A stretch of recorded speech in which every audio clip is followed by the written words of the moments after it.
how would you describe your role as a Black queer female activist? I hope the role is good. That's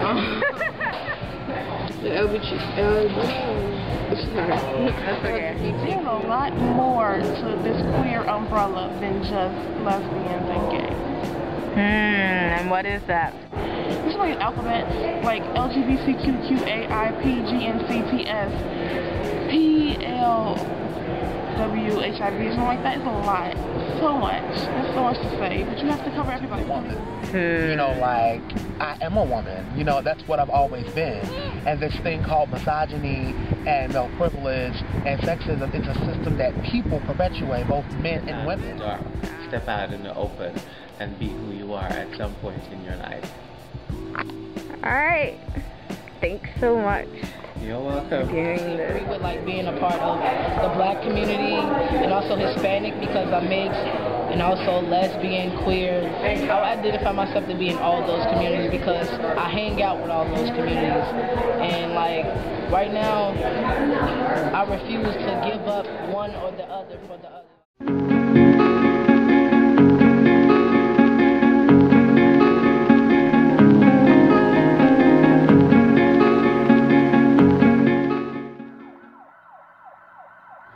Activism is beauty, and activism is love. I know that sounds kind of crazy, but activism is taking action and actually, instead of asking for power and being educated to ask for power and do certain things and manipulate society to get power, we take it. We take it, and we don't take it negatively. We take it positively, and we do it the right way. And we use it. We use that power that we take from society and output it in our communities and in other societies and try to restructure society so it can be entirely positive. I think activism is when you stand up for things you believe in around you in order to help yourself and the people around you. Activism.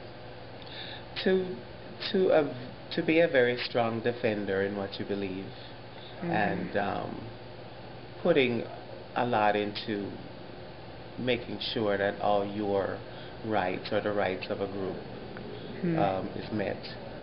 Well, for me, I would define it as just being true and being who you are and like being open with it and letting everyone know that that is what you like stand for.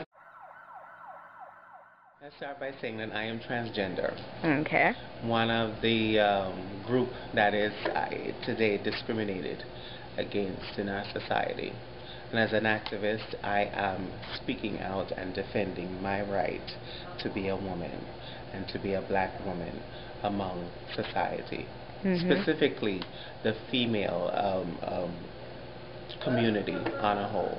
I have to make it known that I am a woman, you know, because society has, you know, conditioned people to believe that womanhood is biological and not just, you know, identity, when it's, in reality, it's both, you know, and it could be, you know, neither. It's what you want it to be, you know, in my opinion. And, you know, as a Black queer female, I must let people know that, yes, I have a penis, but that doesn't, you know, remove me from the experience of misogyny, you know, from the feeling of it. You know, that doesn't remove me from oppression, and it damn sure doesn't give me privilege, you know. And it's like I must let people know that I'm not only a woman, but more importantly, or not more importantly, but namely, I'm a transgender woman, you know, because I can't, you know, speak to the experience of a woman, quote-unquote, born a woman, but I can speak to my experience, you know, because people always make it seem as if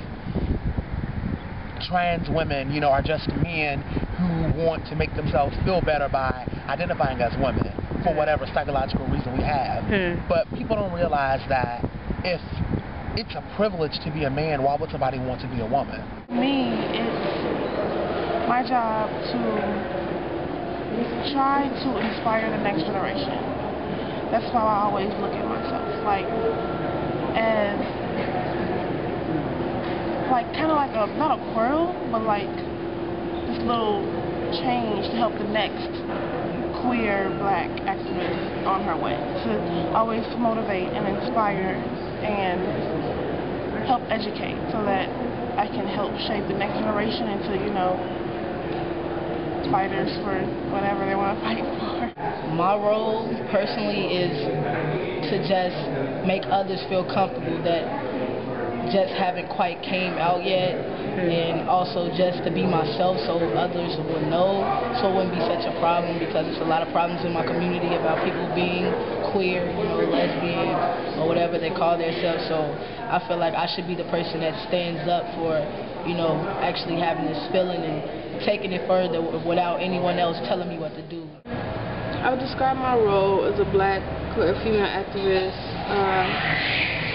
as a lot of things. I work for a sexual violence prevention program called Girlfriends. I'm a youth director, and I'm just there to teach young black females about what's going on around them and how they can stop what's going on around them, and how they can teach others to be safe as well as keeping themselves safe at the same time, and just promoting awareness and safety. I work to help make schools safe and affirming. We do a lot of good work. Oh my goodness, so much work. What organization are you doing this work with? Okay.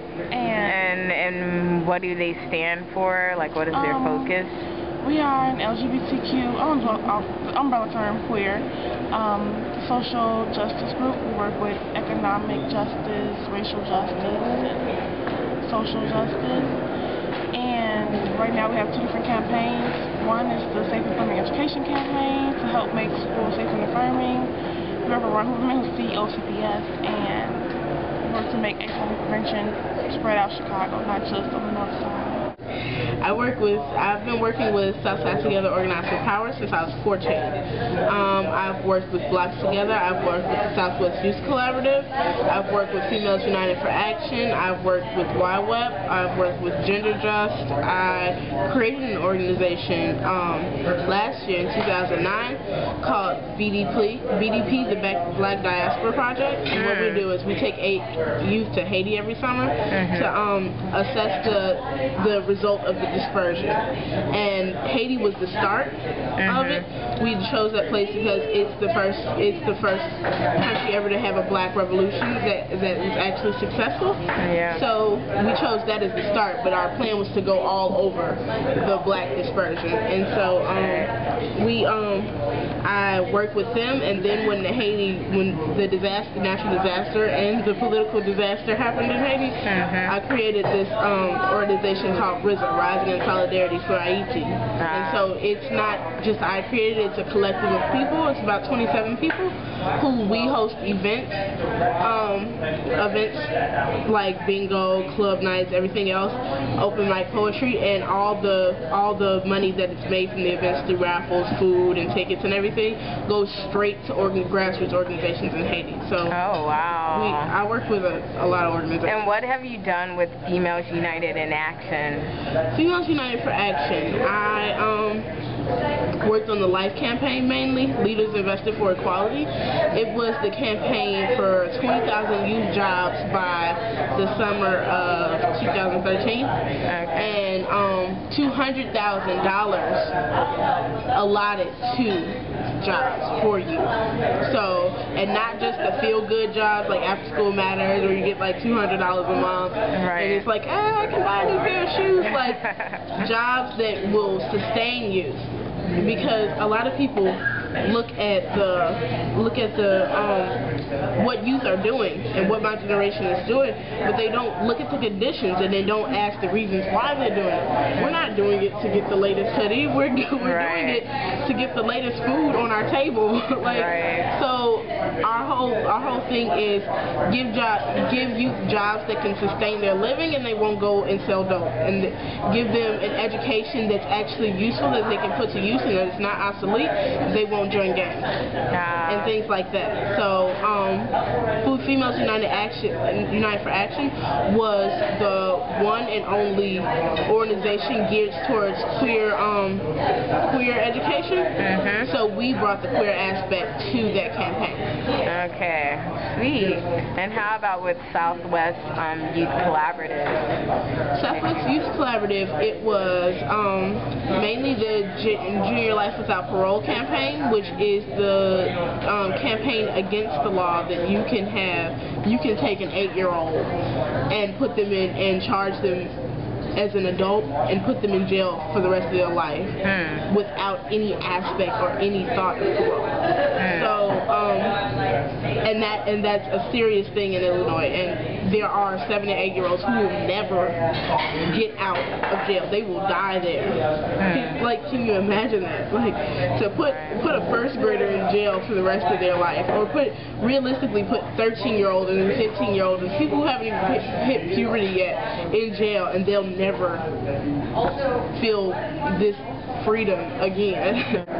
Currently, right now, I'm helping my teachers at my school start a program for Gay Straight Alliance, and we're trying to get it started so people can be comfortable in our area, in the school, as far as the community, or anywhere they are. You know, it's a lot of people out here that's unsure of their sexuality, and they really need help to conversate. So we're starting that group. My music. I'm actually with another girl that's also attracted to women, and we work together with certain songs, or we work together with certain maybe programs we try to start to get people out. So it's a couple of things I'm doing right now. I'm trying to get involved with Infinity also, and maybe more projects will come then. So. Last May, I did a documentary on domestic violence in the LGBT community and how it affects the people around them. And I'm always looking to find out more information about LGBT domestic violence. I wrote a 3-part column in the school newspaper called The Homosexual Speaks, and it was like a scandal throughout the campus. It was, scary to some, it was beautiful to others, but either way it was a topic of conversation, because in that column, in that series of columns, I spoke about, being oppressed within the margins, marginalized within the margins. And the second semester I was there, I did a forum called the Forum on Sexism, Misogyny, and Homophobia in Communities of Color. And when I tell you, we had at least 150 people in the audience. It was fabulous. And that was back in the day when I wasn't as tactful as I am now.